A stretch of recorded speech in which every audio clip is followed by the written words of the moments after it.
You stand on a rusted dock before sunrise. Your welding hood is tucked under one arm. A diving helmet weighing nearly 30 pounds waits beside your boots. Right now, you're hoping to earn around $25 an hour. 30 years later, the best commercial underwater welders and saturation divers can earn well into six figures, with some specialized offshore contracts paying over $200,000 a year. Same trade, different level, but almost nobody talks about the price between those two paychecks, because climbing this ladder isn't just about learning to weld. It's about surviving pressure, debt, isolation, and a career where every dive carries risks that can't always be seen on the surface. Level 1. Your first requirement isn't becoming a diver, it's becoming a certified welder. Then comes commercial dive school. Together, tuition can easily cost $20,000 to $40,000 before you've earned your first paycheck. Then there's dive gear, medical exams, certification renewals, travel to wherever the contracts happen to be. The math looks simple. Start at roughly $20 to $35 per hour, gain experience, move offshore, earn more. Reality interrupts quickly. Most entry-level jobs involve underwater inspection, cutting, cleaning marine growth, or assisting experienced divers. Actual underwater welding is only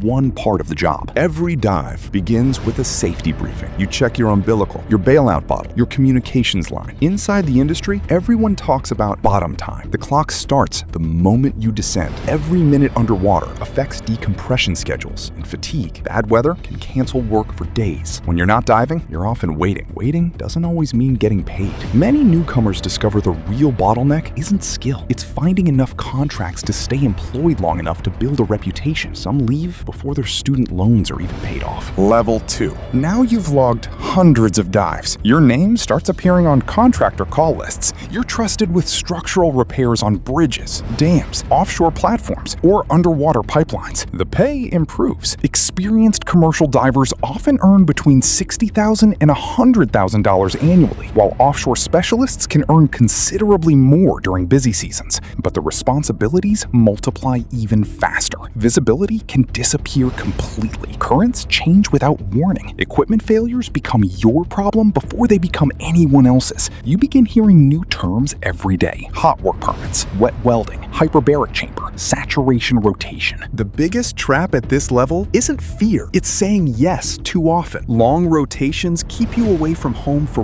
weeks. Repeated exposure to pressure increases the risk of joint damage, hearing problems, and decompression-related injuries over an entire career. Higher income often arrives with higher physical wear. The job pays more because fewer people are willing or medically able to keep doing it. At the top of this career, you might earn more in a month than your younger self imagined possible. But the economics never become free. You've traded years of uncertainty for expertise, comfort for opportunity, health for income. The people who survive aren't always the strongest welders. They're the ones who know exactly when to descend, and more importantly, when it's time to come back to the surface.